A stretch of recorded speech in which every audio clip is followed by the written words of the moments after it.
We have Canadian Catholic from Canada on with Don and Matt. How are you? Hey, everyone. Nice. Thank you for taking my call. I'm honored to be on the show. What should I call you for short? Because Canadian Catholic from Canada isn't going to fly. You can just call me Canadian or Catholic or whatever. That's fine too for me. Okay. You can just Okay. So either way, I just wanted to discuss my basically, I was not raised Catholic. I was more of a fundamentalist Christian, and then I deconverted. Mm-hmm. And I became a full-blown inner circle atheist. I was one for about a year. Okay. Well, I don't know what an inner circle atheist is. Yeah, boy, I need to join this. Yeah, well, so basically, I was using all the arguments I hear from you. I was a full-fledged atheist. Okay, I was into it. I was into skepticism, everything. Okay, so you can tell me that, but I'd much rather you say, why were you an atheist? Because I just realized that when I was a fundamentalist, my views I had bad arguments, so my views did not comport to reality. I just realized and became.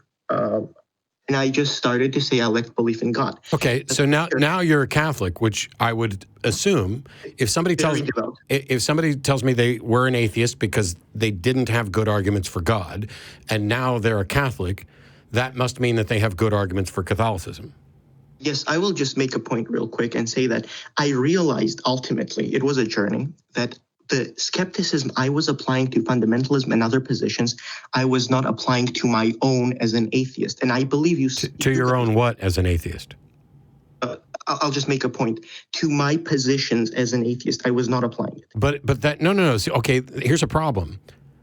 I am an atheist because I'm a skeptic. Because when I look at the claims for religions, I find that they don't have good arguments and... I understand. Let me make a better point. Just give me 30 seconds to make a point. Atheists like me, for example, and you, we say that we lack belief in God. I used to say that. I no longer say that. I'm a very devout Catholic. I'm a papist, Romanist, everything. But I used to say that I lack belief in God. And this is not a claim. This is just, But then I realized that to be an atheist, you have to claim at least that to lack belief in God is a logical position with all the evidence we have. And I no longer believe that. Does that make sense? So you have some evidence, is what you're saying. See, you have some convincing what evidence. I'm saying is I'm an atheist because I'm a skeptic, because the religious claims, the claims for God, have not met their burden of proof, don't have sufficient evidence to warrant belief. And you're saying that you were an atheist in that you claimed to lack a belief in a God, and you think that lacking a belief in God is not. So basically, instead of proving that there is a God, you became convinced that you couldn't lack belief in God. I became convinced that given the evidence, atheism, lack of belief in God, is no longer something rational to hold. Okay, what is the evidence? Well, I like to say that it's a preponderance of evidence. There is not really one piece. Okay. You know that 100 million half-baked pieces of crap don't add up to anything, right? I've heard that same dismissal again and misrepresentation. But what I'm trying to say it's not a misrepresentation. What's your best argument and evidence for the existence of God? Because if your best doesn't get us any closer, then a whole bunch of inferior ones aren't going to help. There you go. You define, Matt, just a second, with all due respect, you define evidence in a very constrained way, right? Yes, I defined evidence in such a way that it is consistent with reality, that it is the sort of thing that people should rely on to make decisions. If you broaden evidence to the point where somebody said something, or this feels right, or we don't have a better explanation for this, that's not evidence. Those are all fallacies.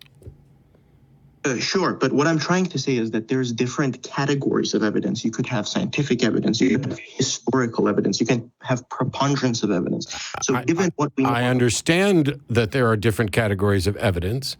My position is there sufficient evidence to believe that a God exists? I would say yes, given Then what is it? So there is different lines we could pursue. Of course, we could. Yeah, just fucking pick one to start with, rather than trying to give me a primer on epistemology. Okay, I would go with, for example, an argument from contingency. I have an entire video responding to the argument of contingency. Misrepresenting it. Goodbye.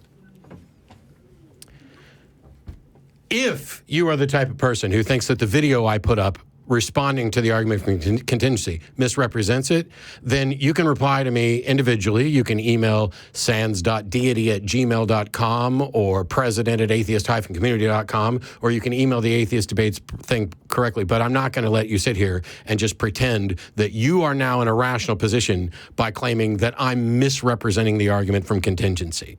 That shit's not going to fly, ever.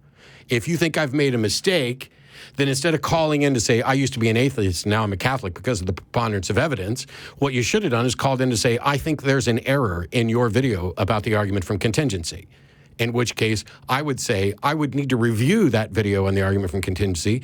What is the error? And let's look at it. So you're free to email. But if you're just going to come in here and flat out assert that I needed your lecture on epistemology or that I misrepresented contingency, the notion that you are now a believer because you think the lack of belief position isn't warranted by the preponderance of evidence and that you weren't applying your skepticism properly just means you don't understand skepticism. Because the fundamental truth here is very simple. There are many different God claims. And while each one of them might have some anecdotal evidence for it or historical evidence for it, that is evidence that is consistent with the claim and not evidence that necessarily reaches support of that claim. It's like saying, hey, we found this ancient city and it bears a striking resemblance to what we would expect to find if we were to find the ruins of Sodom and Gomorrah. We found on this mountain over here some things that were a little bit reminiscent of what might have been Noah's Ark. That is evidence that is consistent with the claim, but not necessarily tied to the claim, and certainly not sufficient to warrant accepting the claim. Meanwhile, if the God of Catholicism exists, that God can easily demonstrate its existence, it should be without question that such a God exists. And by the way, the Catholic religion is basically organized fucking crime that is absolutely disgusting. Now, are you better on evolution than the Baptists are? You bet. Are you better with science now than the Baptists are? You bet. But you weren't when you threw Galileo in jail, and none of those religions were when we started burning witches. And you're not only making excuses for the same book that other people believe in, but as a Catholic, I guess I could have left him on to find out if he buys into this notion of transubstantiation, so that when we're eating the Eucharist, do we have to worry about whether we got a toenail or foreskin as that part of Jesus that we're actually eating? But don't pretend that all of this comes together in a package that makes disbelief irrational. That is the foundation of what he was essentially saying, that disbelief is irrational. And it's not. I think he was saying that he came across evidence that convinced him. I think that's what he was trying to say. He specifically said that the lack of belief claim is unskeptical and irrational. And what he's arguing is that there's sufficient evidence that nobody should be able to say, I just lack belief for lack of evidence. And that is basically a claim that you're just too skeptical. And that means you don't understand skepticism because you can't be too skeptical. Skeptics want to believe as many true things and as few false things as possible. They want to make sure that their degree of belief is proportional to the evidence that supports it. And I would say that there is not a strong, devout, Romanist Catholic on the planet that came to that position via skepticism.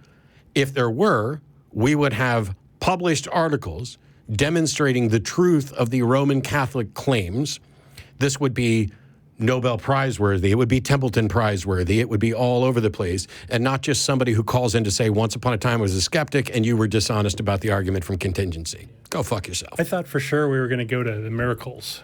I thought miracles were going to be his preponderance of evidence. The argument from contingency, by the way, I'm not going to go through it all here. You can go watch the video. But much in the same way the Kalam doesn't actually get to a God, contingency is essentially kind of circular, in the sense that the thing we're trying to prove, you're just arguing, is these things are in a category that are contingent on others, and God is in a category that's not. So you're kind of defining it that way. But anyway.